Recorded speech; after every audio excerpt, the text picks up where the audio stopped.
மீன் வாங்கிறதுக்கு போகிறேன் பிள்ளைங்களா. கடைக்கு போகிறேன், என்ன இருக்குதோ தெரியல, போய் பார்க்குறேன். அப்பா வேலைக்கு போயிட்டாங்களா, அவர் இருந்தால் வாங்கி வந்து கொடுத்துருப்பாரு. வெயிலாக நெருப்பாட்டம் காயுது. கடைக்கு போயிட்டு வந்துடுறேன். நான்வெஜ் இல்லைன்னா சோறு இறங்க மாட்டேன். ஹலோ, வணக்கம். வாங்க, இன்னைக்கு அம்மா என்ன ஸ்பெஷல் செய்ய போகிறேன்னு பாருங்கள். எறா கிரேவி தான் பண்ண போகிறேன். சிம்பிளாக பண்ணாலும் டேஸ்ட்டாக இருக்கணும். அம்மா பண்ண போகிறேன், வாங்க வீடியோக்குள்ளே போகலாம். முருங்கைக்காய் எறா போட்டு கிரேவி பண்ண போகிறேன். எண்ணெய் ஒரு 25 கிராம் எண்ணெய் ஊற்றிக்கினேன். இந்த எறா வந்து 200 ரூபாய். இந்த எறா 1/2 கிலோ எறா, இது 200 ரூபாய். எவ்வளோன்னு இருக்கு பாருங்க.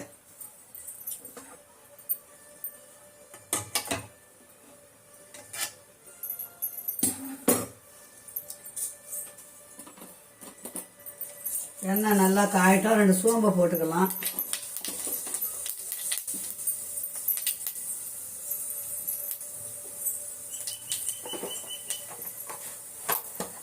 பெரிய வெங்காயம் ஒரு 2 வெங்காயம்.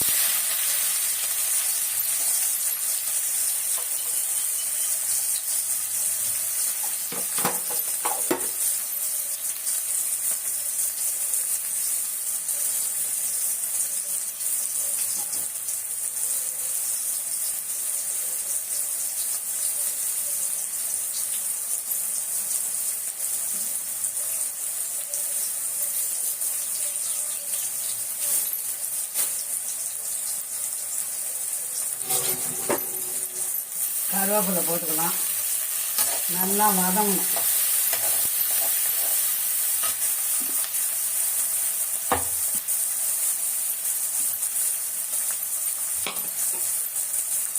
இஞ்சி பூண்டு பேஸ்ட்டு போட்டுக்கலாம்.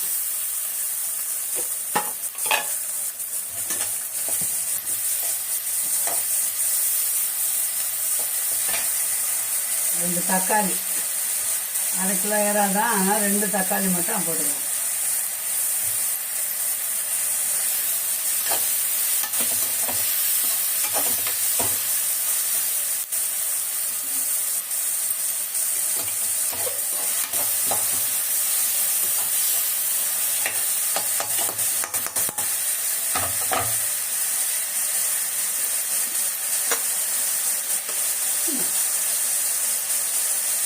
உப்பு போட்டேன்.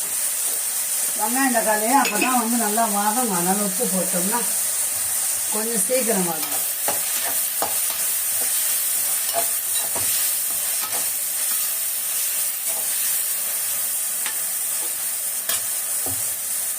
இப்போ முருங்கைக்காயை போட்டுக்கலாம். முருங்கைக்காயும் யாராவும் போட்டோன்னு வச்சுங்களேன், கொஞ்சம் சூப்பராக இருக்கும்.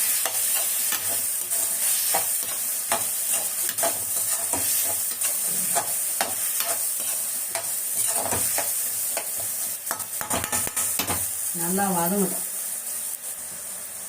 இப்போ முருங்கைக்காய் நல்லா வதங்கிச்சு. எறாவை போட்டுக்கலாம். 2 புடி தான் இது எறா.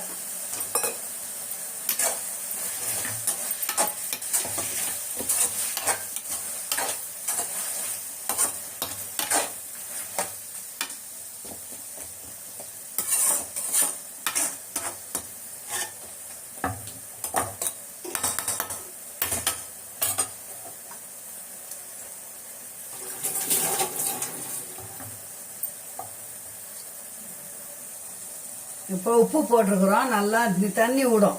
நல்லா வதங்கட்டும். அதுக்கப்புறம் மூடியை போட்டு மூடிடலாம். உப்பு போட்டாச்சு. மிளகாத்தூள் மஞ்சத்தூள் தான் போடணும். இப்போ எறா நல்லா வதங்கிச்சு பிள்ளைங்களா. தண்ணி எவ்வளோ விட்டுக்குது பாருங்க. நம்ம தண்ணியும் ஊற்றலை. மிளகாத்தூள் போட்டுக்கலாம். காரம் கலராக வேணும்னா கொஞ்சம் ரெட் சில்லி போட்டோம்னா நமக்கு வந்து கலர் கூட இருக்கும்.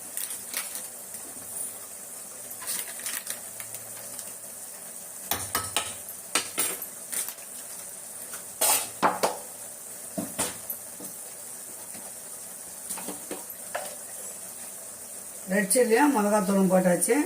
மஞ்சள் பொடி போட்டாச்சு.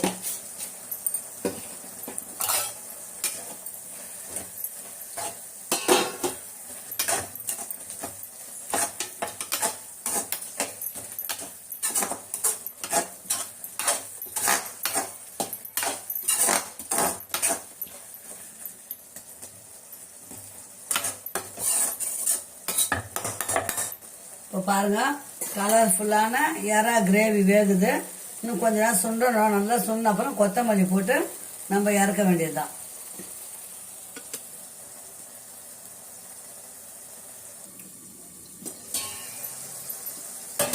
இப்போ கொத்தமல்லி போட்டுக்கலாம். தண்ணி அதுலேயே எவ்வளோ வருது பாருங்க. அப்படியே தக்காளி வெங்காயம் வதங்கும் போது அந்த உப்பு போட்டோமா அந்த இறாலே தண்ணி எவ்வளோ வருது பாருங்க. அவ்வளோதான். அப்போ தான் வந்து டேஸ்ட்டாக இருக்கும். நம்ம தண்ணி ஊற்றோம்னா டேஸ்ட்டு கம்மியாகிடும்.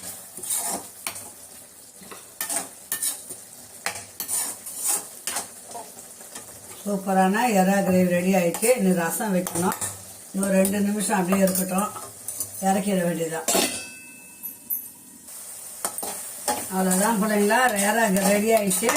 நம்ம எறாவை இறக்கிட்டு ரசம் வச்சுருவோம். இன்றைக்கி அம்மா வீட்டில் சாதம் வந்து காலையிலேயே வச்சுட்டேன். மார்க்கெட்டுக்கு போயிட்டு வந்து செய்கிறேன். இப்போ தான் எறாவும் ரசமும் செய்கிறேன். அம்மா எறா இறக்கிடலாம். இறக்கிட்டு ரசம் வச்சுக்கலாம்.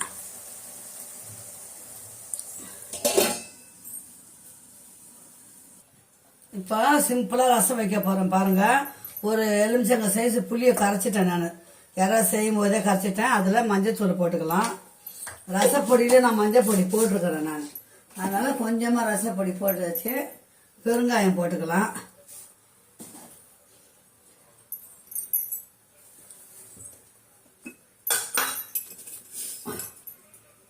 உப்பு. அது கொதி வரத்துக்குள்ளே நம்ம தக்காளியை கொஞ்சம் இது பண்ணி வந்துடலாம்.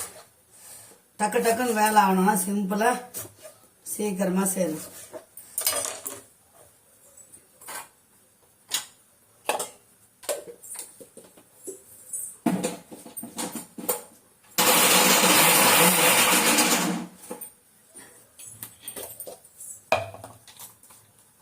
தக்காளியை பல்சு மோடில் திருவிட்டேன். 2 தக்காளி தான்.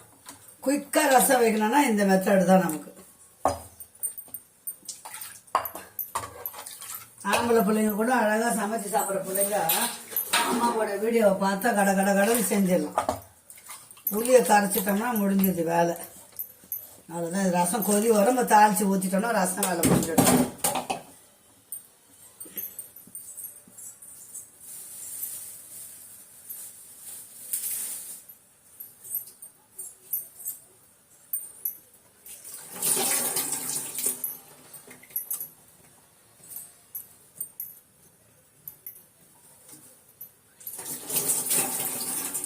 ரசம் வந்து கொதி வரட்டும். நல்லா கொதிச்சா கூட பிரச்சனை இல்லை. இது நல்லா கொதிக்கலாம். நம்ம மிளகு சீரகம் போட்டோம்னா தான் ரொம்ப கொதிக்கக்கூடாது. இப்போ இது வந்து நல்லா கொதிக்கலாம். இப்போ பாருங்க அம்மா குயிக்காக ரசம் எப்படி வைக்க போகிறேன். வச்சுட்டு அந்த பக்கம் புளியை கரைச்சாச்சு. அது தக்காளி 2 தக்காளி பல்சு மொழில் திருவி போட்டேன். மஞ்சத்தூள், உப்பு, பெருங்காயம், கருவேப்பிலை, கொத்தமல்லி எல்லாம் போட்டாச்சு அதில் அந்த புளி தண்ணியில். அது கொஞ்சம் நல்லா கொதிக்கிட்டோம். அது கொதிக்கிற பிரச்சனை கிடையாது. இப்போ நம்ம சிம்பிளாக தாளிப்பு பண்ணிக்கலாம்.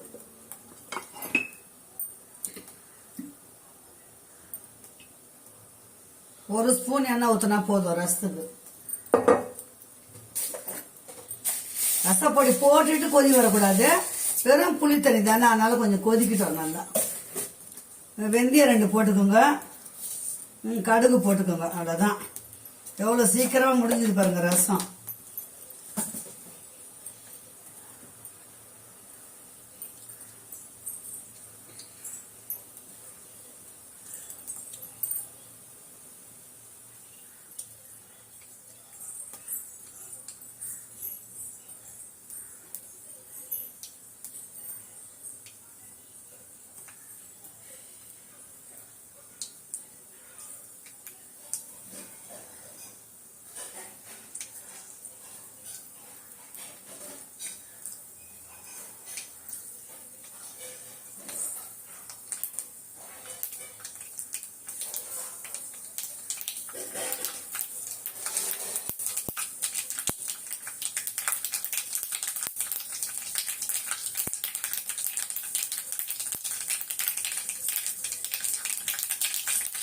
இப்போ எண்ணெய் ஊற்றியாச்சு. கடுகு கொஞ்சம் 2 காஞ்ச மிளகா, பூண்டு 2 4 5 பல்லு பூண்டை மட்டும் தட்டிக்குங்க. அவ்வளோதான்.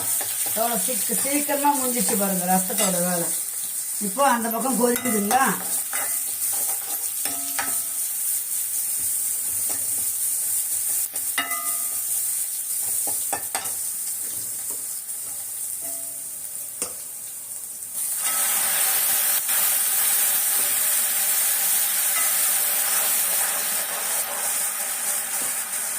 அது தக்காளியும் வரும் புளி தானே கொதிக்கலாம். நம்ம மிளகு சீரகம் போட்டு கொதிச்சிச்சுனா தான் ரசத்தோட டேஸ்டே போயிடும்னு சொல்லுவாங்க. இப்போ இதை எடுத்து அதில் ஊற்றி இப்போ நல்லா கொதிக்குதுங்களா. இப்போதான் அம்மா வந்து ரசப்பொடி போட போறேன். 2 ஸ்பூன் ரசப்பொடி போட்டுட்டு அடுப்பை சிம்மில் வச்சிடலாம். அவ்வளோதான், முடிஞ்சதுங்களா. 1 கிளாஸ் தண்ணியை ஊற்றிட்டு இறக்க வேண்டியதுதான்.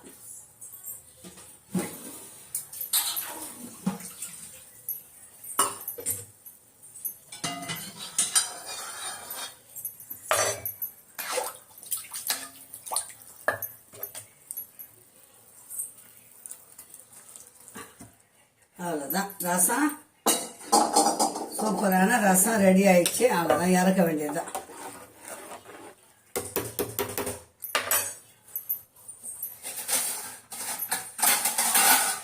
அவ்வளோதான் பிள்ளைங்களா, இந்த வீடியோ இதோட முடிச்சுக்கலாம். மீண்டும் ஒரு நல்ல வீடியோவில் சந்திக்கலாம். பாய் செல்லங்களா. யாரா கிரேவி பண்ணியாச்சு, ரசம் வச்சாச்சு. இன்னைக்கு ஸ்பெஷல் இவ்வளோதான் அம்மா வீட்டில். வாங்க பிள்ளைங்களா, சூடாக சாப்பிடலாம் நம்ம வீட்டில். ஓகே, பாய்.